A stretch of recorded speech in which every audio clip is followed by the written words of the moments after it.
Uh-oh, it looks like you just sent an email out to 20,000 of your clients' email list, but the link is broken.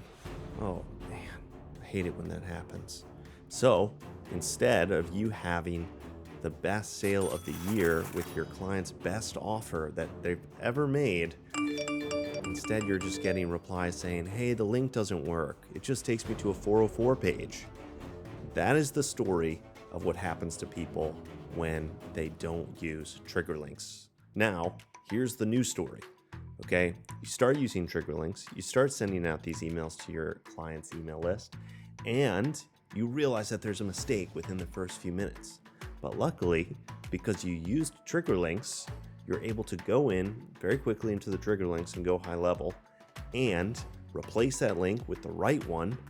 Bada bing, bada boom. You've got sales coming in.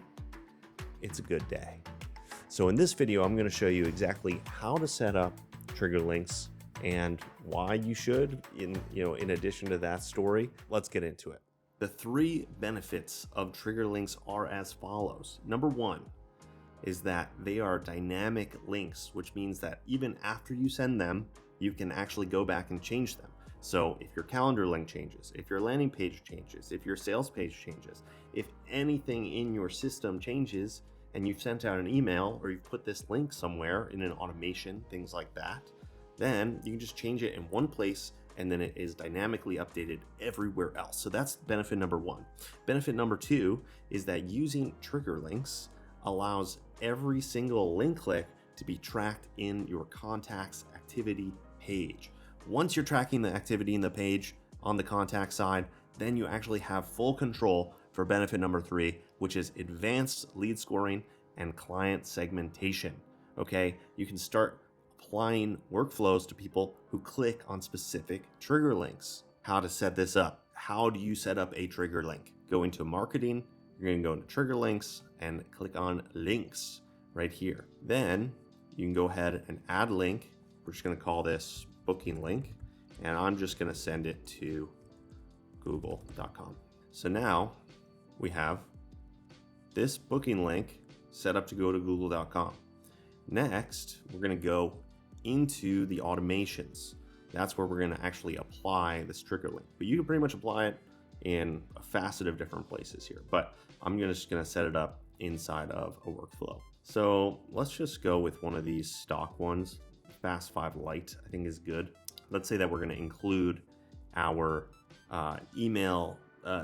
booking link in some of these initial emails after somebody opts in. Let's say we're writing out an email that says, if you're ready to book an appointment with us ASAP to get this fixed, go ahead and click here. We're going to highlight this, and under our add link, as if you would regularly add a link, you would actually click on this little tag button here, and that will allow us to enter our trigger link and hit save. So now when we send out this email, we're actually going to see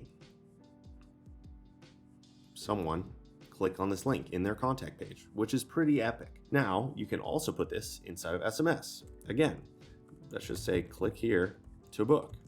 And right here, we have trigger links. We can go booking link. So when we send out this message, it will have the link that is dynamically generated. So at any time we can change it. We don't need to go into every single automation that we've ever put this link and then replace it. So I'm going to go ahead and hit save action here. Cool. I'm going to hit save over here. We're going to go back out. We're going to go into our conversations here. But right here, you can see that we have the link here. And then this should open up theoretically into google.com. Perfect. We go to our test email.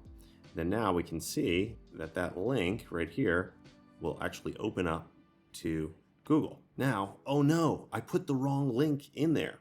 All I have to do is now go back to trigger links. I go here. Let's actually send this to Facebook, for example. If I go back to conversations and someone clicks this link, it's actually going to open up to Facebook. So this is super powerful if you are changing things and testing things consistently in your business, in your client's business, if you're testing different landing pages, etc. It's very easy to use trigger links to track the link. Now, what's even cooler is if I go over here to my test email account, we're loading fresh data, is that we can see that this trigger link has been visited. Otherwise, in activity, it's not going to if you have links inside your emails, it is not going to show up inside of the contacts activity. So it's harder and harder to understand your client's journey. How did they end up booking that call, right? Did it come from a warm email? Did it come from somewhere else? Now we can see they clicked on the booking link, and you can actually see where that booking link goes to. So that's point number 2 there. Number 3, advanced tracking and segmentation and lead scoring. If we go over here to settings and we go down to manage scoring, then what we can do is we can add a new rule. And if a trigger link is clicked, and we can specify which one, or we can just leave it blank, but if we specify which one, the booking link, then we can add 5 points to this contact's engagement. So now we can actually effectively score what people are clicking and when they do a successful action for us. So in my accounts, for my clients, what I usually set up under lead scoring is when they click the unsubscribe trigger link, it decreases their score, right? Even if they don't end up unsubscribing, but they click on the link itself, I can minus 5 points. If they click on a booking link or a free training or whatever it is, then it increases the score. The cool part about using trigger links is that you can in fact trigger other activity. So in here, I'm just going to start from scratch. But let's say that every time someone clicked on a booking link, our trigger link, add filter, trigger link, booking link, save trigger. So every time someone clicks on our booking link, we are going to add a tag, and we're going to say clicked on booking.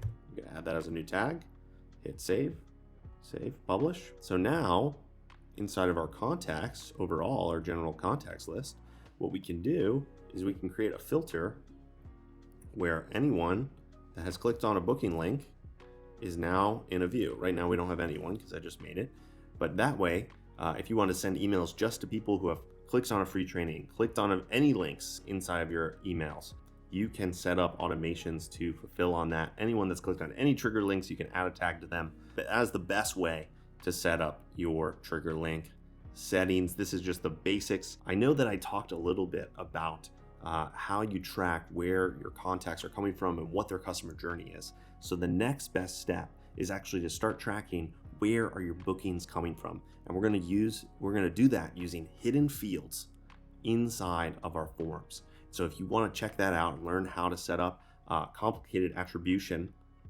that's very simple. Go ahead and click on this link over here, or it might be over here, wherever it is. Go ahead and click on it.